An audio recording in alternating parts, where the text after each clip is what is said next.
match your reading goals with pleasure. And how can you match your reading goals with pleasure? You can use rewards. Use reward systems. You can say that for every book I read, if it has a movie, I will have to read the book before I see the movie. Just as an example. I'll have to see the book before I see the movie. For instance, Lord of the Rings was written by J.R.R. Tolkien, right? And that book has done millions in copies. But how many people have actually read Lord of the Rings? Some people don't even know it's a novel. Chronicles of Narnia, it's a novel. The Fault in Our Stars, it's a novel. Many of the prominent movies we see today are novels. And like I told you earlier, a book has 100,000 more words to expand your vocabulary with than the movie. So that's why we say never judge a book by its movie. So you can use that as a reward system. Okay, you want to go to the cinema, tie that treat with finishing a book. If I finish this book, if I'm able to finish this book, then I'll be able to take myself out on a treat and do this and that and that.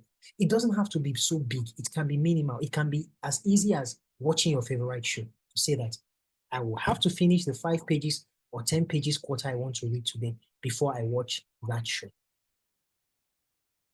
Are you following? Now, leverage communities. How to make reading attractive. Leverage communities. Remember the tavern and the beer parlor example I gave earlier. You can take the wine in your house. He has a cup at home. He can buy the beer and take it home and drink. But why does he have to leave home? Why do people leave their homes to come to places called a tavern? It is because of the community life. That lifestyle thrives in a community.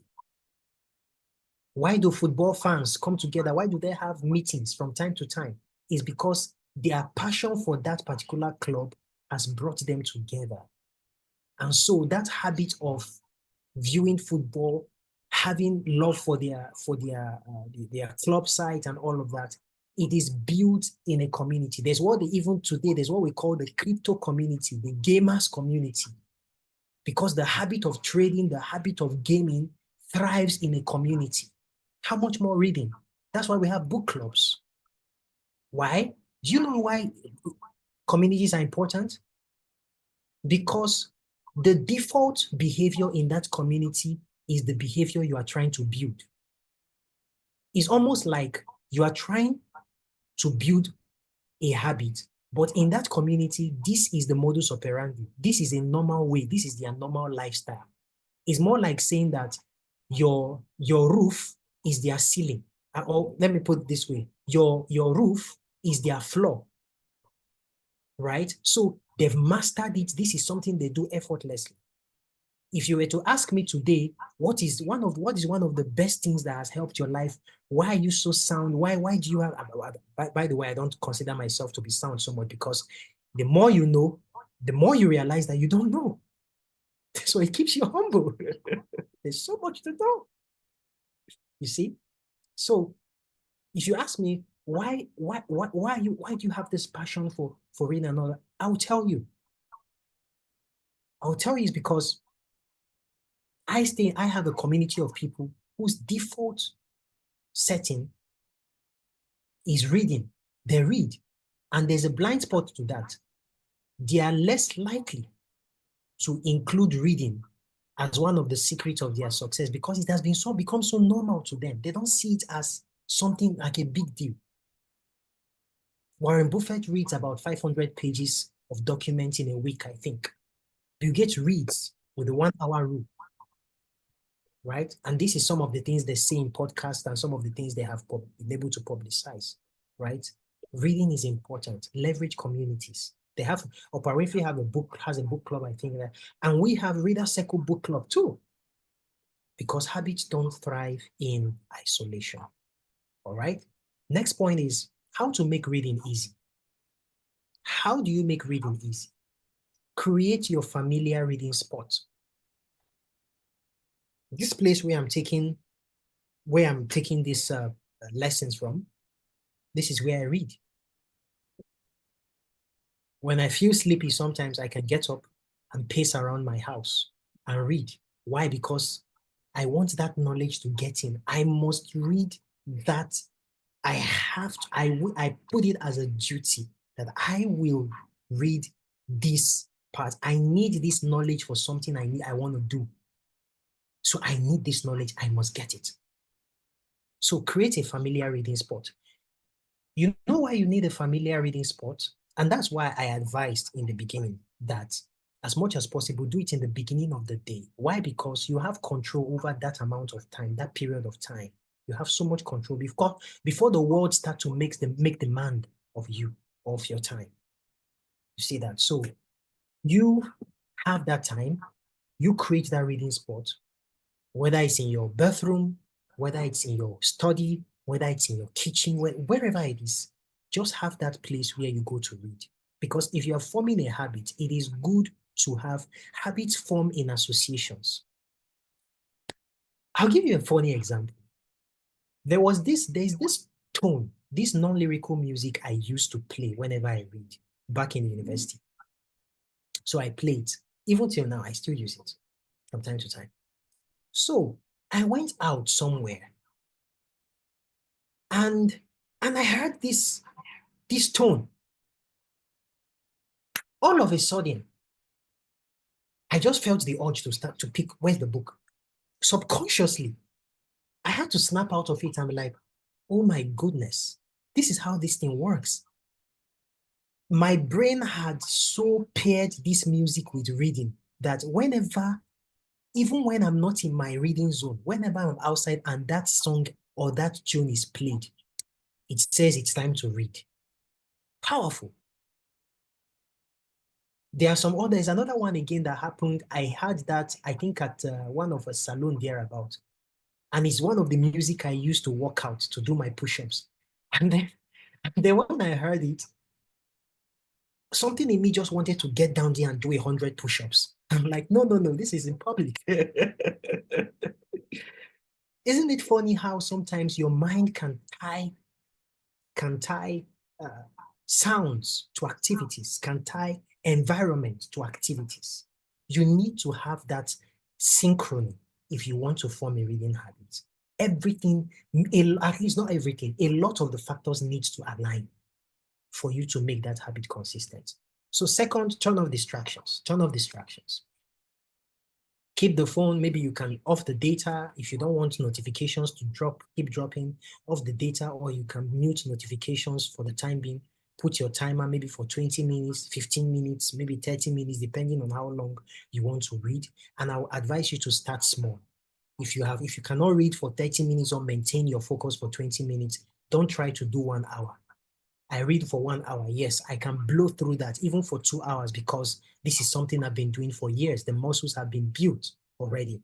But if you're a starter, I would say that at least for as much as possible, start with something you can manage. 15 minutes is a good one. 30 minutes is fine, okay? Very fine. 20 minutes is good, but make sure you know what works for you. Put in your phone countdown timer and just put it there and start reading. Let it be there that within that period of time, this is where my attention will be focused. Also, like I said earlier, non-lyrical music can help with ambience. It's a given. Leverage idle time.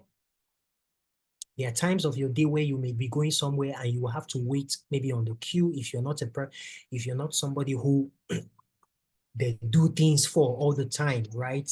You still have to join queues to do stuff. You still have to wait for an appointment. You still have to do that and that, within those times. That's why it's important to carry the book along with you. As much as you are creating a familiar reading spot back home, you can carry the book along with you for you to be able to read whenever you find the opportunity. Not to scroll with your phone. There's a temptation is there, But remember, we're trying to build a habit that will stand as a foundation for other better habits that will form in the future. Because reading is a keystone habit. Keystone habits are habits that, when triggered, they have a chain reaction and they are able to build other good habits too. They stand as a base for other good habits to form. So reading is one of them. All right? So keep it handy. Keep the book with you. Use audiobooks when you can. If you're commuting through town, when you're driving yourself, or whether you're the one being driven, you can use audiobooks. Use the 2-minute rule. That's the next point. 2-minute rule. 2-minute rule is that if you don't feel like doing something, you can give yourself 2 minutes to actually do it. Just say, okay, you know what? I don't feel like doing it at this thing at this time, but here's what I'm going to do. I'm going to settle down for 2 minutes. I'm going to do it and see how it goes. I'm going to open the book for 2 minutes and read as much as I can read in those 2 minutes, and then see how it goes. And almost always, when you open the book for 2 minutes, you will find the urge to continue. Why? Because the biggest challenge is in starting. Once you've started, you can keep that chain reaction going. Okay? So reading doesn't take as long as you think. That's one of the things I want to tell you. Reading doesn't take as long as you think. A 220-page book, and this is how I do my math when I want to read. I say, okay, what will it take for me to finish this 230-page book? Let's say 230. Divide by 7 days, a week. It will take me 32 pages or 33 pages on the average, right? Or maybe you don't want to rush it. You want to do it through 2 weeks because you're trying to build a habit little by little. You say 14 days. That's 16 pages every day. As little as 16 pages. And what is your reading speed? The average reading speed for the average person is, I think, 260 words per minute for non-fiction, and then for fiction, 260 words per minute, I think, then 280 words per minute for non-fiction. Right? I think I'm getting it mixed up, but it's within that time frame, that word frame, 260 to 283 words per minute for the average reader, right? So, and of course, you cannot take your calculator and start to count how many you go, but the average book has between 1,050 words, 100,000 to 150,000 words. But I don't like to go into all of that detail. What I use is the page count or the chapter count, because some chapters, the trick with chapters is that some chapters can be longer than the others. You see that? So you don't want to, at the beginning of building that habit, you don't want to stretch yourself too much as to discourage you. No, you want to keep the pace going little by little, until you are able to build that habit to the foremost. All right. So you want to go along with the page counts. Okay. I've done the math, 230-page book, 14 days, or maybe 10 days, it will take me 23 pages. Or if it's 14 days, I want to spread it through, that's 16 pages. So I do 16 pages every day. Every morning when I wake up, I might do 10 pages. Maybe during the day, I can do the rest 6. Or maybe at the end of the day, I can do the rest 6. Or you wake up in the morning, okay, maybe I can even do all the 16 pages when I wake up. But sometimes time may not be on your side. You see that? So you get up in the morning, you say, okay, fine, no problem. I'm going to do 5 pages this morning because it looks like there are some days you're in a hurry. Instead of 10 pages, okay, let me do 5 pages. It's about adaptability. You are sowing that seed.